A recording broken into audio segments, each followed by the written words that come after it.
Tenga usted muy buena tarde, bienvenido a su segmento Gotitas de Miel en Vea Canal. Por supuesto, le da la más cordial bienvenida a Claudia Méndez Ruiz. Es un gusto, como siempre, poder compartir con usted, poder charlar. Muchísimas gracias a todas aquellas personas que poco a poco se van conectando con nosotros y además que en nuestras redes nos mandan mensajitos. Muchísimas gracias, qué bendición saber de ustedes y poder compartir. El día de hoy vamos a comenzar estudiando un tema verdaderamente excepcional. Déjeme decirle que este es el tema. Cuando nosotros platicamos acerca del tabernáculo y del templo, por supuesto, lo podemos hacer en varios sentidos, iniciando por el sentido propiamente histórico. Efectivamente, allá después de salir de Egipto, cuando Dios sacó a su pueblo con mano extendida, brazo fuerte, con poder y con gloria, inmediatamente hizo atravesar el desierto, atravesó el Mar Rojo, pero ¿sabe usted? La presencia del Señor siempre estuvo con su pueblo.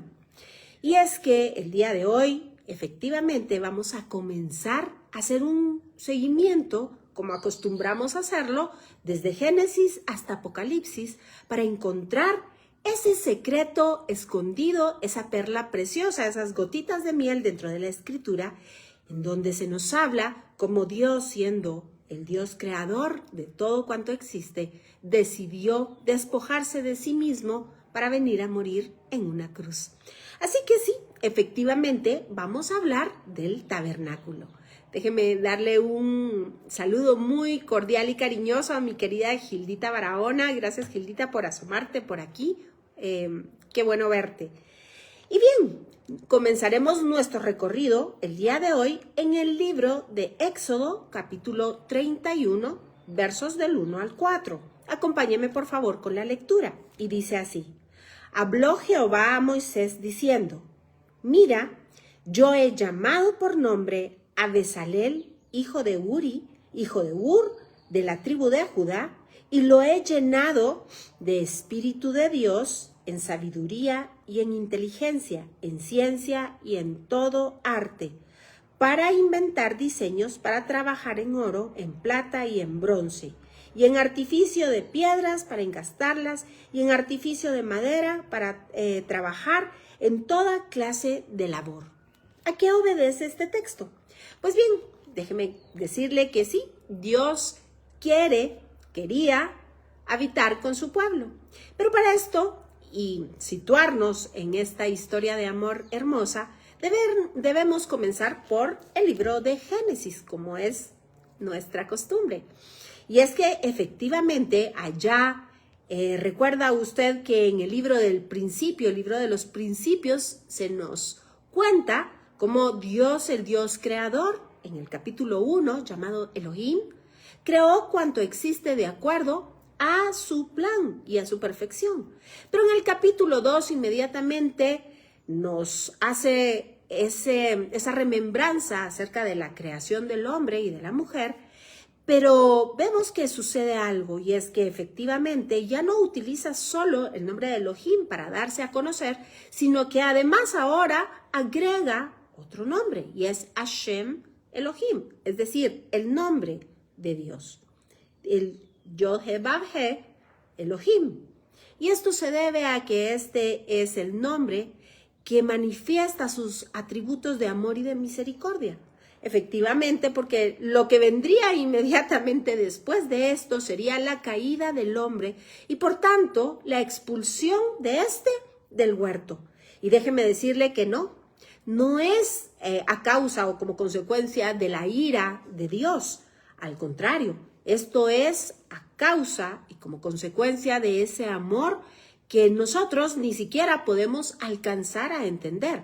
Y es que efectivamente, si, tal como lo dice la Escritura, Dios hubiese dejado que el hombre permaneciera en el huerto, en esa situación pecaminosa caída, y comiese del fruto de la eternidad para extender su vida eterna. Shalom, mi querida Elvirita, un abrazo para ti allá en Estados Unidos. Muchas gracias por siempre estar pendiente.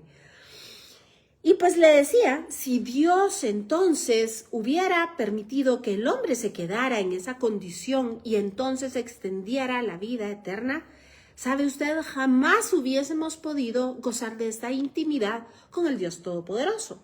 Porque la palabra dice que la paga del pecado es muerte. Esto quiere decir ausencia total de la vida y de quién es la vida. Así que, poniendo un ejemplo que me parece peculiar, pero es muy ejemplificativo, imagínese usted que las amebas están vagando en una superficie y entonces aparece el señor cloro. Y el desinfectante tan poderoso y potente, no tiene ninguna culpa de ser cloro y de aniquilar por su sola presencia a las bacterias, a las amebas. Eso es lo que en otras palabras nos hubiese pasado. No que Dios fuera un Dios iracundo, para nada, pero sí es un Dios perfecto, soberano, eterno. Así que nuestra presencia delante de Él, a causa de nuestro pecado, hubiese sido simplemente imposible. Déjeme, por favor, hacer otro paréntesis para saludar a mi querida pastora, mi Claudita de Ovalle. Te mando un abrazo, querida pastora. Te quiero mucho y gracias por pasar por aquí en esta transmisión. Así que, continuando, imagínese usted cuál hubiese sido el resultado que Dios, por ser Dios, nos hubiese aniquilado a todos por ser quienes somos y estar en la situación en la que estábamos. Así que gracias a ese amor incondicional, Dios nos expulsó del huerto. Pero el objetivo de Dios es y era habitar con su pueblo. Así que podemos ver en la narrativa bíblica que pasan los capítulos del libro de Génesis y llegamos entonces al libro de Shemot o de Éxodo. Shemot, los nombres en hebreo, o Éxodo en español, en donde se nos narra que el Señor ha levantado a un caudillo que nació entre las filas del pueblo de Israel. Pero como usted conoce la historia, fue sacado de entre las aguas por la hija del faraón y entonces creció siendo un príncipe. Usted conoce esa historia asombrosa de Moisés y cómo prefigura de una manera increíble a Jesucristo. Así que se despojó de todo, dejó todo en el palacio y se fue y se atravesó el desierto. Y entonces es ahí cuando comienza una historia impresionante. Una historia de un hombre entregado al Dios Todopoderoso. Y vemos cómo Dios un día en un zarzal le llama. Moisés acude y escucha la voz de Dios. Y yo le quisiera a usted preguntar, siendo que Dios es Dios, ¿podría su presencia estar en la zarza? ¿O tendríamos algún inconveniente de aceptar lo que dice la Biblia? Por supuesto que usted y yo entendemos que Dios puede usar la zarza, o puede usar la columna de fuego, o puede usar la columna de nube, o puede usar lo que le plazca para revelarse al hombre. Y con esto, en ningún sentido, deja de ser Dios. Por supuesto, es de entender que siendo Dios Todopoderoso, se debe de disminuir y la porción que nos da a conocer de sí mismo es una porción reducida de tal manera que el hombre no desfallezca al estar en su presencia. De tal cuenta, Dios se revela al pueblo de Israel en Sinaí, después de que majestuosamente las aguas se abren y el pueblo de Israel pasa como por tierra seca. ¿Sabe usted que las aguas regresan a su lugar y entonces ahogan a todos los enemigos de Israel, Faraón y todos los hombres de a caballo y de carros? Y el pueblo sale victorioso del otro lado cantando himnos de victoria. Así Dios entonces llama a su pueblo en una convocación santa para entregarle un tesoro hermoso, precioso.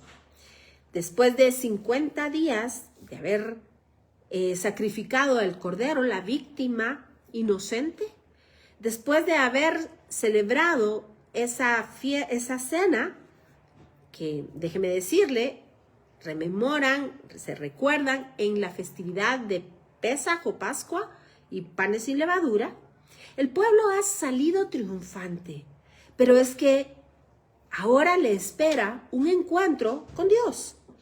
Así que 3 días deben de permanecer limpiándose.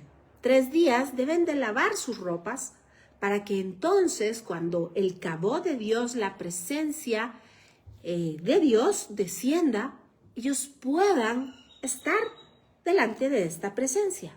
Es así como debemos de caminar entonces al capítulo 19 del libro de Éxodo y ver la manifestación gloriosa de este Dios todopoderoso.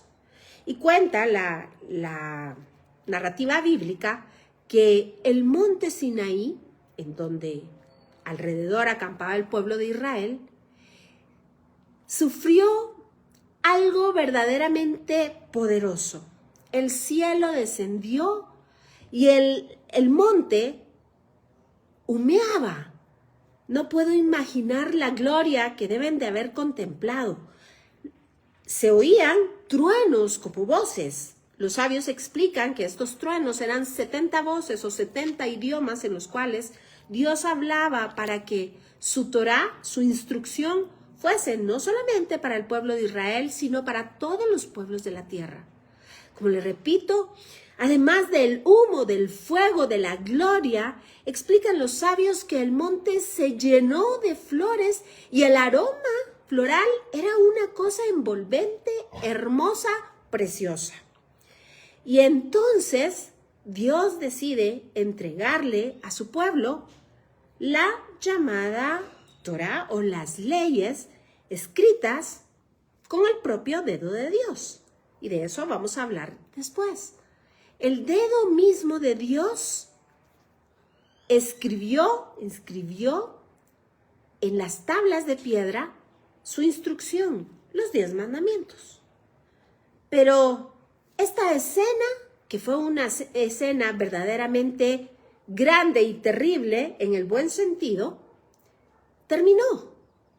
Pero Dios quería continuar en habitación con su pueblo. De tal cuenta que Dios mandó a Moisés que se le hiciese una tienda de habitación para él. Y recordamos que todos, está escrito en la Biblia, asombrados, David, Moisés, Salomón, asombrados se preguntan cómo Dios, siendo Dios, el Dios creador de los cielos y la tierra, tal como lo dice el libro de Génesis, capítulo 1, puede habitar en una tienda. Así que entendemos que Dios, siendo Dios, puede hacer lo que quiera. Manda entonces a Moisés a seguir las instrucciones al pie de la letra. No pueden variar las instrucciones, deben de ser exactas de acuerdo al modelo que Dios le presentó. Y entonces vemos que de la misma forma en la que dice el libro de los Proverbios, capítulo 8, la sabiduría estaba con Dios y a través de la sabiduría fueron creados los cielos y la tierra. Déjeme decirle que de esa misma manera Dios compartió ese mismo espíritu, que es su mismo espíritu, de acuerdo a Isaías, capítulo 11, déjeme leerle, para que el hombre emulara lo que Dios había hecho por él. Dios se autolimitó para poder tener un espacio en donde guardar la creación, pero Dios le pidió al hombre exactamente lo mismo, un espacio, Así como allá en el primer verso del libro de Génesis dice, y en el principio nos habla de tiempo. Creó Dios los cielos y la tierra. Nos habla de espacio. De la misma manera, Dios le pidió al hombre un espacio, el tabernáculo, con un tiempo especial para él, Shabbat. Pero, vea usted, si recuerda, y le voy a volver a leer para luego pasarnos acá, en el libro de Éxodo, capítulo 31, verso 3, habla acerca del espíritu con el cual llenó a Bezalel, hijo de Ur, para que construyese el tabernáculo conforme a la instrucción de Dios. Y dice, y lo he llenado del Espíritu de Dios, en sabiduría y en inteligencia, en ciencia y en todo arte. Pero véngase para acá conmigo, al capítulo 11 del libro de Isaías, y dice, y saldrá una vara del tronco de Isaí, y un vástago retoñará de sus raíces, y reposará sobre él el Espíritu de Jehová, es decir, el Espíritu de Dios que vimos allá en Éxodo. El espíritu de sabiduría y de inteligencia, exactamente lo mismo. Espíritu de consejo y de poder, espíritu de conocimiento y de temor de Jehová. Así que las instrucciones eran claras y había que seguirlas exactamente. Porque ¿sabe qué? Esta era una hermosa prefiguración, nada más y nada menos que de Jesucristo mismo. ¿Recuerda usted allá en Mateo 24 cuando salen a contemplar la hermosura del templo que, valga decir, Herodes el Grande estaba mejorando, estaba hermoseando, estaba ampliando? Y entonces los discípulos le dicen al Señor que contemple esa estructura maravillosa que estaba delante de ellos. Y el Señor les dice que pueden botar ese templo, que Él en 3 días puede levantarlo, haciendo por supuesto una referencia no a la estructura propia construida por el hombre, sino a sí mismo. Así que sabemos entonces que todo lo que se describe en el Pentateuco o la Torá habla específicamente de Jesucristo. Sí, claro, Él es nuestro templo, Él es nuestro tabernáculo, dice Apocalipsis. Pero usted me preguntará, entonces, allá en los cielos hay un tabernáculo exactamente igual a este, que tiene el techo cubierto de pieles de animales, o que a lo mejor está cosido uno con otro, con cierto número de puntadas, y las estacas están metidas de tal manera, acuñadas de tal forma, y entonces las vasijas son tantas y la mesa del propiciatorio es tal. ¿Es así en el cielo? Y tendríamos entonces que entender que el lenguaje de la Biblia es un lenguaje metafórico. La idea de Dios es hacernos entender de acuerdo a nuestras posibilidades terrenas y naturales para que podamos tener un atisbo de Él, de su amor, de su personalidad, de sus atributos y de esa hermosa promesa que no avergüenza, la eternidad con Cristo.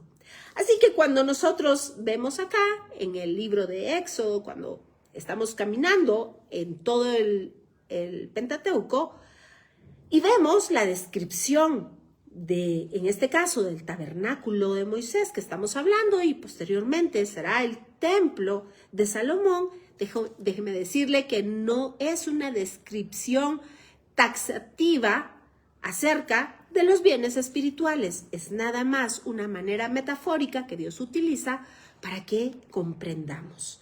Entendiendo esto y sabiendo que Bezalel y los hijos de Israel construyeron este tabernáculo de acuerdo a la especificación que Dios diera, es importante atender a lo que Dios entre líneas le estaba diciendo al pueblo de Israel y por supuesto a nosotros. Así que vamos a continuar y déjeme entonces, por favor, hacerle una observación. Y es que hace muy bien el poder enriquecer nuestra enseñanza con textos rabínicos antiguos. Déjeme decirle que en la mayoría de los casos de los textos escritos que son parte del cuerpo del Talmud, estos son registros que se han llevado por cientos de años, miles de años, y que ha pasado esta sabiduría de generación en generación. Y es así como a partir de la mitad del primer siglo se empiezan a escribir en tratados y luego estos se hacen un compendio y forman lo que es la Gemara, el Talmud y otros escritos. Por supuesto, nosotros lo hacemos y lo leemos a partir de la óptica del Evangelio, porque déjeme decirle que en esta santa palabra está la verdad absoluta y eterna, la única verdad sobre la tierra, la única verdad completa, absoluta, perfecta, es la palabra de Dios. Así que todo lo demás que podamos leer conviene como una cuestión propiamente interpretativa o de enriquecimiento, pero jamás debemos de caer en el error de dar mayor crédito a una interpretación rabínica, por cualquiera que sea o por más exquisita que parezca, si contradice la verdad del Evangelio. Así que déjeme leerle una parte del texto del Targum Neofiti que dice: Bará di Adonai, esto en arameo. Y esto quiere decir que Dios en el principio, con sabiduría, es decir, con el Hijo de Dios, creó los cielos y la tierra. Y la memra, es decir, la palabra de Dios, la palabra creativa, creó la humanidad completa a su imagen. Y esto es verdaderamente sobrecogedor y rebasa nuestra mente. ¿Cómo es posible que el Hijo de Dios, la memra, la palabra creativa, quien es la sabiduría, quien es en sí el personaje que se llama sabiduría, pueda entonces habitar en una tienda que está techada con pieles de animales? Y a ninguno de nosotros se nos ocurre pensar que el texto bíblico está confundido cuando nos explica, allá en el libro de Éxodo que hemos leído, que descendía la Shejina para habitar sobre el mismo trono de Dios, el cual se conoce con el nombre de propiciatorio, que es la tapadera que tapaba la caja en donde estaban guardadas el maná, las varas de Aarón que reverdecieron y, por supuesto, las tablas de la ley. Este es el arca del testimonio. Así que la tapa de ella, que tiene 2 querubines, recibe el nombre de propiciatorio y es o era el trono de Dios sobre esta tierra. Dígame usted cómo la mente humana puede pensar que el Dios que creó los cielos y la tierra, que el Dios que sustenta todo cuanto existe con la palabra de su poder, pueda habitar en una presencia que no podemos nosotros describir, pero que los textos rabínicos describen o que le dan el nombre de Shejina, en ese lugar, en medio del pueblo. Es una cosa que nos sobrepasa. Así que déjeme decirle que, vamos a ver, Shejina quiere decir eso precisamente, el asentamiento.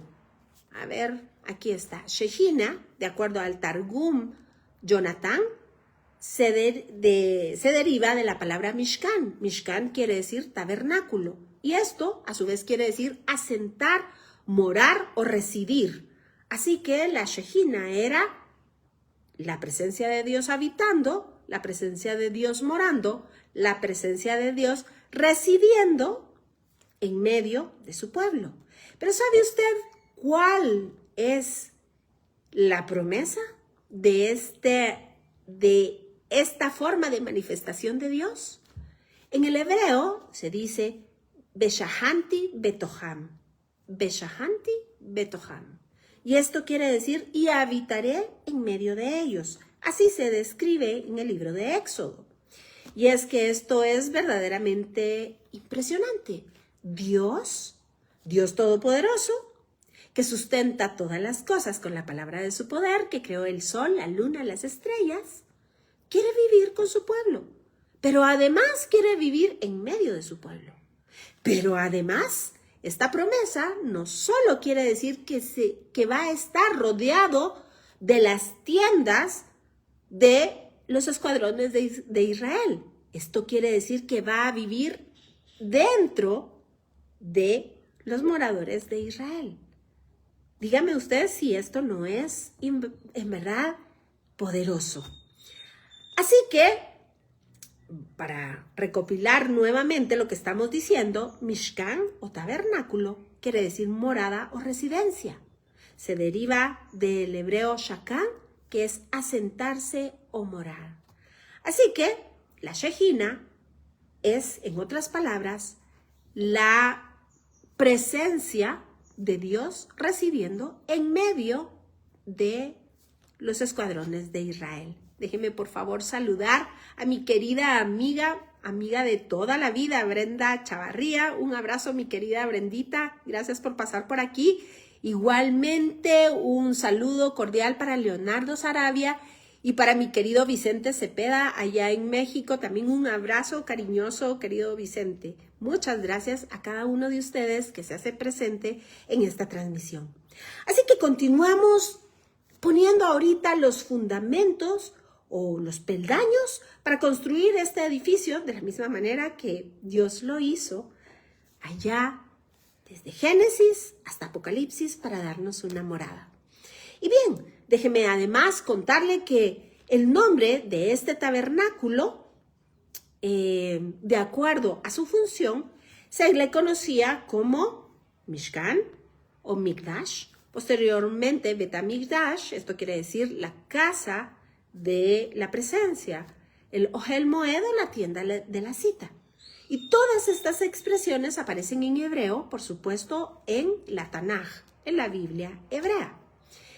Pero yo estoy viendo que el tiempo se nos está acabando y tenemos tanto por delante de qué hablar. Así que lo voy a dejar nada más con una cita verdaderamente impactante acerca de esto que estamos hablando. Véngase conmigo, por favor, al libro de Apocalipsis, en el capítulo 21. Y dice así, este es Juan en una de esas visiones espectaculares que Dios le da. Y dice, capítulo 21, verso 1, vi un cielo nuevo y una tierra nueva, porque el primer cielo y la primera tierra pasaron, y el mar ya no existía más. Y yo, Juan, vi la santa ciudad, la nueva Jerusalén, descender del cielo de Dios, dispuesta como una esposa ataviada para su marido. Y oí una gran voz del cielo que decía, he aquí el tabernáculo. La expresión usada por aquí es justamente el Mishkan, el tabernáculo de Dios con los hombres. Y Él morará con ellos, y ellos serán su pueblo. Y Dios mismo estará con ellos como su Dios. Es decir, aquí vemos el cumplimiento de Beshahanti Betoham. Y yo habitaré entre ustedes, por supuesto, alrededor de ustedes, pero habitaré adentro de su corazón. Por tanto, y de manera muy rápida, en escasos minutos, podemos ver a la luz de la Biblia, haciendo un viaje intenso desde Génesis hasta Apocalipsis, que efectivamente este anuncio que se hizo en el desierto con el Mishkan o el tabernáculo, posteriormente con el templo de Salomón y con el anuncio de Apocalipsis de este templo glorioso, estamos, por supuesto, anunciando a Cristo y acá viendo el cumplimiento de ese anuncio. Así que la próxima semana vamos a seguir caminando en esta deliciosa palabra, descubriendo a nuestro Mesías en las sombras del Antiguo Testamento. Mientras tanto, mi sugerencia es para que no se mueva, no se vaya, quédese en la buena compañía de Vea Canal. Y por supuesto, la invitación es para que la próxima semana nos acompañe, misma hora, mismo canal. Que el Señor le bendiga, le guarde, que el Señor alce su rostro sobre usted, que el Señor le vea con agrado y ponga en usted paz. Hasta la próxima semana, muchas bendiciones.